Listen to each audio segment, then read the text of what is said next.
শুভ চতুর্থীর প্রীতি শুভেচ্ছা এবং অনেক অনেক অভিনন্দন ভালোবাসা সবাইকে। By the way, good morning, আমি Sayani. Welcome back to our channel to a new blog. দিনটা হচ্ছে শুক্রবার আর কাল থেকেই উইকেন্ড স্টার্ট, তার সাথে দুর্গাপুজো। কিন্তু এখানে একটা টুইস্ট আছে, সেটা হচ্ছে যারা ম্যারিড বা যারা সংসার করো ফুল দমে তারা জানো দুর্গাপুজো হোক, কালী পুজো হোক, সরস্বতী পুজো, যে কোনো অকেশনই হোক না কেন বাজার যাওয়া ইজ মাস্ট, কারণ খেতে তো হবে। রোজ দিন বাইরের খাবার খেলে পেট তো জবাব দেবে বাছা।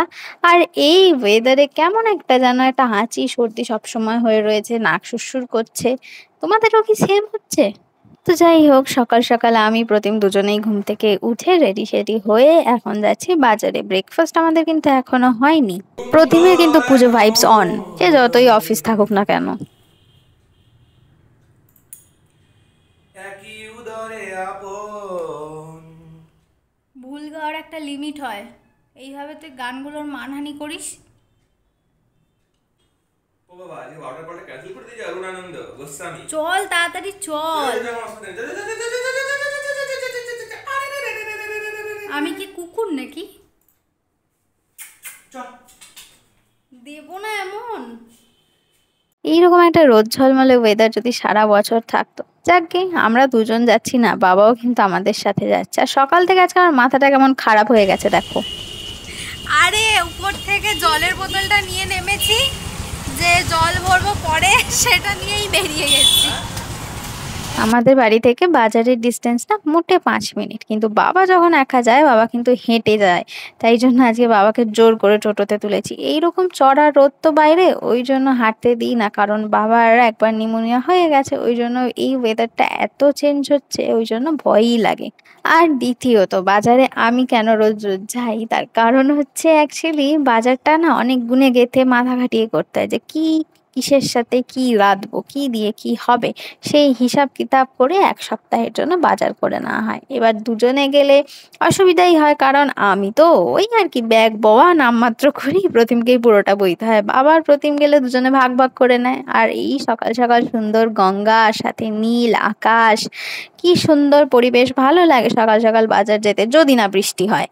আরেকটা ঘটনা জানো কি, বিয়ের আগে কোনো দিন প্রতিম কিন্তু বাজারে যায়নি। বিয়ের পর আমার পাল্লায় পড়ে আমার সাথে বাজারে যায়, তাই জন্য কেউ প্রথম প্রথম চিনতো না, কিন্তু এখন কিন্তু বাজার কাকুদের সাথে বেশ আমাদের গল্প সল্প হয়। যাকগে, বাজার করে টানলো ওরা আর হাঁপিয়ে গেছি গরমে আমি। ও, আরেকটা খবর তো তোমাদের দেওয়াই হয়নি, সেটা হচ্ছে আজকে আমাদের রান্নার পিসি আসেনি। তার কারণ রান্নার পিসির সকালবেলা একটা নিমন্ত্রণ বাড়ি আছে, মানে পরিবারের মধ্যেই, সেই জন্য ছুটি করেছে। আর রান্নার পিসি না সেরকম একটা ছুটি করে না বলতে নেই, তাই জন্য রান্নার পিসির এই একটা দুটো ছুটি নেওয়া না খুব জাস্টিফাইড বলেই আমার মনে হয়। তো যেহেতু পিসি আসেনি, সেই জন্য রান্নার দায়িত্ব আজকে আমি আর মা ভাগ ভাগ করে নিয়েছি। তাই জন্য এখন কোমর তো আর কি করে বাঁধবো, শাড়ি তো পরি না, তাই জন্য চুলটা বেঁধেই চলো রান্নাঘরে, চলো দেখো কি কি করি, লেটস গো। এসেই যেটা প্রথম কাজ সেটা হচ্ছে রান্নাঘরটাকে আগে ক্লিন করা, মানে রান্নাঘরের জায়গাটা ফাঁকা করা, তাতে না রান্না করতে ইজি হয়। এবং আমি এরকম ক্লামসি জায়গায় কাজ করতে পারি না, সেই জন্য আগে যে বাজারগুলো ছিল সেগুলোকে সাইড করলাম। আর সকাল সকাল মায়েরও স্নান হয়ে গেছে, মাও চলে এসছে আমাকে হেল্প করতে। আগের দিনের ডাল ছিল যেটা, সেটা গরম করে নিচ্ছি, কারণ সকালে তো ব্রেকফাস্ট করিনি। তাই জন্য ব্রেকফাস্ট আমি আর প্রতিম অল্প অল্প করে ভাতই খেয়ে নেবো, বিশেষ কিছু আর হ্যাপা করব না। আর আজকে ব্রেকফাস্টটা আমার একটু আলাদাই পছন্দের, তার কারণ আগের দিন রাতে রান্নার পিসি রান্না করে গেছিল হচ্ছে একটা জিনিস যেটা আমার খুব ভাল লাগে, কিন্তু পেটের কারণে খেতে পারি না, সেটা হচ্ছে এই ধোকা। ধোকা খেতে কিন্তু বেশ ভালো লাগে, যদিও পিসি হালকা করেই করেছিল, কিন্তু তবুও যেহেতু আমার আইবিএস আছে তাই জন্য আমার ছোলাটা ঠিক সহ্য হয় না, ছোলার ডাল। তাই জন্য প্রতিমকে একটা, আমি একটা ধোকা নিয়েছি। আর একটা আলু ছিল, আলুটাকে কি করে হাফ করবো, ছোট হাফটা আমি নিয়েছি, বড় হাফটা প্রতিমকে দিয়েছি, কারণ আমার আলু খাওয়া বারণ। মানে পুরো নয়, একটু আধটু বারণ, অল্প অল্প বিস্তর আলু আমি খেতে পারি আর কি। আর সকাল সকাল নিরামিষ কেন খাচ্ছি জানো, একটা ঘটনা ঘটে গেছে, সেটা তো তোমাদের বলা হয়নি। সেটা হচ্ছে আমাদের ফ্যামিলিতে, মানে এই বাড়ির আত্মীয়র মধ্যে একজন দেহ রেখেছেন, বয়স্ক মানুষ, আমার তিনি দিদা শাশুড়ি হন, মানে আমার শ্বশুর মশাইয়ের কাকিমা, তো আমার শাশুড়িই হবেন এবং সেটা মানে বিশাল সম্পর্ক, আমি অত জানি না, যাই হোক। সেই জন্য প্রতিপদ থেকে আমাদের নিরামিষ খাবার দাবারই চলছে এবং পুজোতেও নিরামিষ খাবার দাবার হবে টিল নবমী। নবমীর দিন ঘাট কামান তাদের, এবং তারপর থেকে যেহেতু আমরা জ্ঞাতি 10 দিনের দিন আমাদের সমস্ত কিছু পরিষ্কার হয়ে যাবে। তবে একটা দুঃখ, সেটা হচ্ছে অষ্টমীর দিন মাকে অঞ্জলি দিতে পারবো না। আর বাই দ্য ওয়ে, এই সবজিটা চেনো তোমরা? যদি চিনে থাকো জানিও তো কমেন্ট সেকশনে। আমার তো এটা খেতে খুব ভালো লাগে, পোস্ত দিয়ে আলু দিয়ে হেব্বি হয় খেতে। যেহেতু নিরামিষ খাবার দাবার চলছে তাই জন্য এবার একটু বেশি করেই সবজি নিয়েছি। আর এই অসময়ে কাঁচা আম বাবা নিয়ে নিয়েছে, বাবাকে অ্যাকচুয়ালি একজন বাজার কাকু দিল, যেহেতু বাবা চাটনি খেতে ভালোবাসে, তারা সবাই জানে, ওই জন্য দিয়ে দিয়েছে। আর কুমড়োর এই যে আতি বলে, মানে কুমড়োর মাঝের পোর্শনটা যেখানে বীজ থাকে, এটার বড়া হয় জানো তো, ভীষণ সুন্দর খেতে হয়। তোমরা কে কে খেয়েছো সেটাও আমাকে কমেন্ট সেকশনে জানিও। তোমরা কমেন্টস করছো না, ভালো লাগে না। একটু টুকটাক কমেন্টস করলে বেশ গল্প করা যায় কমেন্ট সেকশনে, আমার তো বেশ ভালো লাগে কথা বলতে। আর পাঁচমিশালি তরকারি যেহেতু হবে প্ল্যান ছিল, তাই জন্য এই বরবটিটা নিয়ে এসেছি। এটা না কালো বরবটি, এগুলো সেদ্ধ হতে একটু প্রবলেম করে বই কি, কিন্তু তরকারিটা দেখতে কিন্তু একদম সেই দোকানের পাঁচমিশালি তরকারি বা অনুষ্ঠান বাড়ির পাঁচমিশালি তরকারির মতো হয়, এই জন্য আমি নিয়েছি। যেহেতু রোজই ভাত ডাল তরি তরকারি সব নিরামিষ খাওয়া হচ্ছে, তাই জন্য কালকে রাতেই আমি আর মাটি সাইড করে রেখেছিলাম যে ডাল ভাত আজকে তো খাবো না, খাবো হচ্ছে ফ্রাইড রাইস। এবার ফ্রাইড রাইসের সাথে কি খাওয়া যায় নিরামিষের মধ্যে, অনেক মাথা খাটিয়ে কালকে রাতেই পিসি একটুখানি আলুর দম করে গেছিলো, মানে আলুর দম করিয়ে রেখেছিলাম পিসিকে দিয়ে। পিসি আসেনি, কিন্তু আগামীকালের জন্য রান্নাটা পিসি করে রেখে গেছে। তবে হ্যাঁ, একটা গোলমাল করে দিয়েছে, সেটা হচ্ছে আলুগুলো সেদ্ধ হয়নি, তাই জন্য একটু গরম জল দিয়ে আবার বসিয়েছি সেগুলোকে সেদ্ধ করতে। আর আজকে পনিরের ওই রেসিপিটা হবে যেটা তোমরা আমার ইউটিউব চ্যানেলে অলরেডি দেখে নিয়েছো। যারা দেখোনি তাদের জন্য আমি ডেসক্রিপশন বক্সে লিংক মেনশন করে দেবো। রেসিপিটা দুর্দান্ত হয়, একবার ট্রাই করতেই পারো। আর এইটা না আমরা এবার পনির আনিনি, মানে পনিরই এনেছি কিন্তু এটা পনির নয়, মানে হচ্ছে এটা টোফু, বেসিক্যালি সয়া পনির। যেহেতু সবাই বাড়িতে টুকিটাকি ল্যাকটোজ ইনটলারেন্স, সেই জন্য পনিরটা আমরা স্কিপই করে মানে সয়া পনিরে শিফট করে গেছি। আর এইটা করতে না অনেক রকমের মশলা দিয়ে একটা পেস্ট বানাতে হয়, কি কি লাগে সেটা তো আমি এখন বলবো না, আমি যে লিঙ্কটা মেনশন করে দেবো সেটা গিয়ে অবশ্যই চেক আউট করো। আর ভালো লাগলে লাইক শেয়ার সাবস্ক্রাইব তো মাস্ট। এই রেসিপিটাতে না একটু পোস্ত লাগে, কিন্তু পোস্তর এখন এত দাম, সেটাকে আমি রিপ্লেস করে চাল মগজ আর তিল দিয়ে কাজ চালিয়ে দিয়েছি, সেটাতেও কিন্তু খারাপ হয় না। আমাদের রান্নাঘরে একটা কেলোর কীর্তি হচ্ছে কি জানো, এই চিমনিটা দিয়ে না তেল পড়ছে, কড়াইতে তেল দিয়ে গরম করে পনির ছাড়তে নেবো, দেখি কি চিমনি থেকে এক ফোঁটা তেল টপ করে কড়াইতে পড়লো, সেই তেলে আর রাধা যায়, আবার সেটাকে ধুয়ে পাকলে রান্না করতে বসালাম। সেটাই তো জমে গেছে, তার মানে ভিতরে যে ওর বাটিটা আছে ওটা ভরে গেছে। পনির ভাজার সময় তেলে আমি অল্প একটু নুন দিয়ে নিই, জানি পনিরে কিছু ঢোকে না, তাও স্টিল ওই আত্মার শান্তি আর কিছুই না। পনিরগুলো কিন্তু সয়া পনির এবং এমনি পনিরে খুব একটা ডিফারেন্স হয় না, একই হয়। তবে হ্যাঁ, সয়া পনিরে হালকা একটা স্মেল আসে, যারা সয়াবিন খেতে ভালোবাসো না তাদের হয়তো ভালো লাগবে না। আর এই রেসিপিটা বেসিক্যালি ক্যাপসিকাম এবং পনির দিয়েই হয়, অনেকে এটাকে ক্যাপসিকাম পনির বলে, অনেকে মালাই পনির বলে, আমি তো ক্যাপসিকাম পনিরই বলি। বাট এটাতে আমি সব রকম সবজিই দিই। আর হ্যাঁ, যে রেসিপিটা আজকে আমি তোমাদের মাইনিউটলি বলবো সেটা হচ্ছে এই মাশরুমের নিরামিষ রেসিপি। যারা নবরাত্রি করো, যারা বাঙালিরা এখন অনেকেই নবরাত্রি পালন করে, তো যারা করো বা যারা পুরো দুর্গাপুজো নিরামিষ খাও, খেয়ে থাকো, যাদের বাড়িতে দুর্গাপুজো হয়, তারা কিন্তু এই রেসিপিটা ট্রাই করতে পারো। মাশরুমের সম্পূর্ণ নিরামিষ রেসিপি। অনেকে না মাশরুমের এই ওপরে যে খোলসটা আমি ছাড়াচ্ছি ওটা ছাড়ায় না, এমনি গোটা গোটাই খায়, কিন্তু আমি একবার ওরকম ভাবে খেয়ে দেখেছিলাম। আমার যেহেতু একটু অ্যালার্জি টেন্ডেন্সি আছে, তো আমার একটু গা হাত পা চুলকায় খেলে, এটা আমার মনের ভুলও হতে পারে, বাট ওই জন্য আমি মাশরুমের উপরের এই ছিলকাটা হালকা করে ছাড়িয়েই নিই। তবে ফ্রেশ মাশরুম যদি হয়, মানে দিনের দিন এনে যদি দিনের দিন রান্না করো, তাহলে কিন্তু ওপরের এই খোসাটা আর ছাড়াতে হয় না, একদম সুন্দরভাবে ওটাকে কেটে ধুয়ে করা যায় রান্না। আর এখানে এদিকে কথা বলতে বলতে দেখো আমার ক্যাপসিকাম পনিরও একদম রেডি টু সার্ভ, খেতে কিন্তু বেশ ভালো হয়েছিল। নিরামিষের যে কোনো দিনে এই রেসিপি দুটোই ট্রাই করতে পারো তোমরা, দুটোই খুব সুন্দর লাগবে খেতে।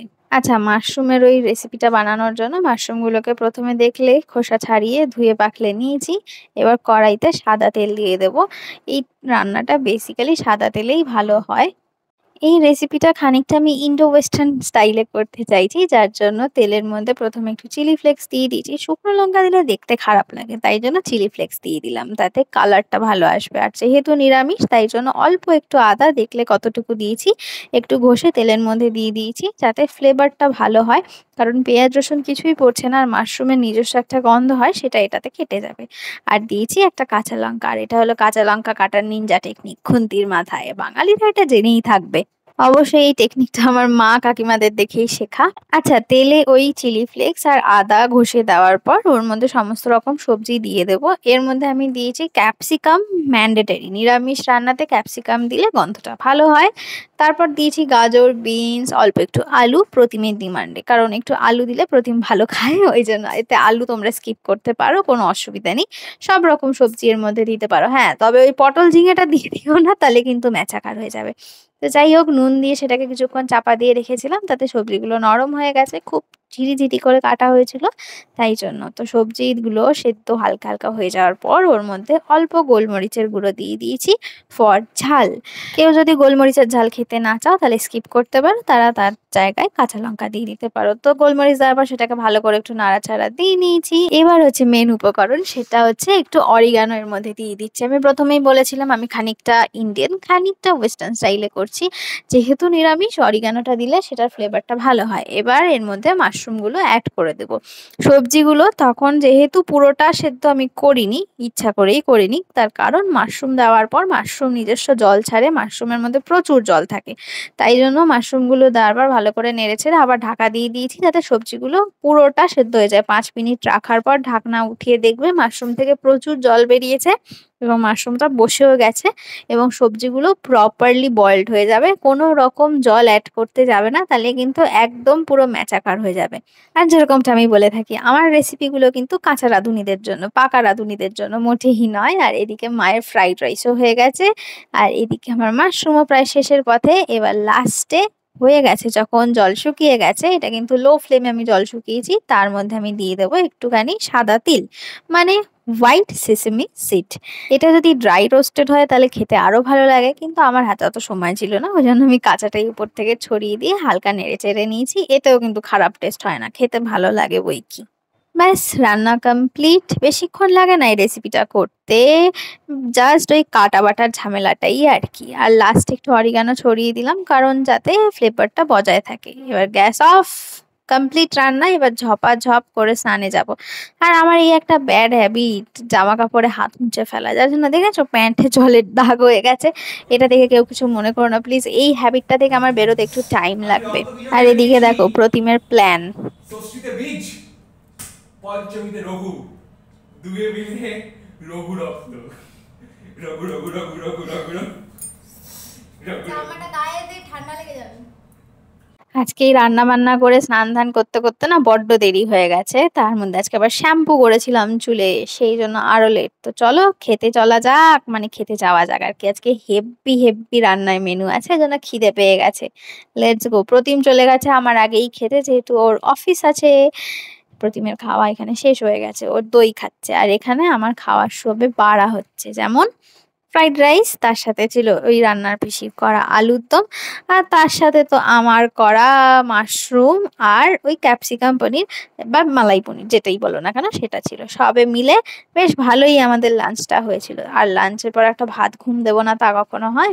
লাঞ্চ টাঞ্চ করে উঠে প্রতিম বসে গেছিল কাজে, আর আমি চুল টুল শুকিয়ে শুতে যাচ্ছিলাম। তার কারণ বিকেল বেলা একটু বেরোনোর প্ল্যান ছিল, যদিও সেটা সাকসেসফুল হয়নি, বাট হালকা পাতলা হয়েছিল সাকসেসফুল, সেটা শর্টসে তোমরা দেখতে পাবে। ব্যাস, আর কি, আজকে এই হাফ বেলাই ব্লগটা রেখেছি, তার কারণ আর পরে বিশেষ কিছু দেখানোর ছিল না, ওই জন্য কন্টিনিউ করিনি। তো দ্যাটস ইট ফর টুডে। যদি আমাদের ব্লগগুলো দেখতে তোমাদের ভালো লেগে থাকে, তাহলে কি করবে? Please do like, share, and obviously subscribe our YouTube channel, which is It's Perfect. আর নেক্সট ব্লগ আসা অব্দি সুস্থ থেকো, ভালো থেকো, আনন্দে থেকো। সবার পুজো খুব ভালোভাবে আনন্দে মজায় কাটুক। আর ততক্ষণ tata, bye bye, good night. Good night না, এখন তো সকালবেলা, যাক। বাই।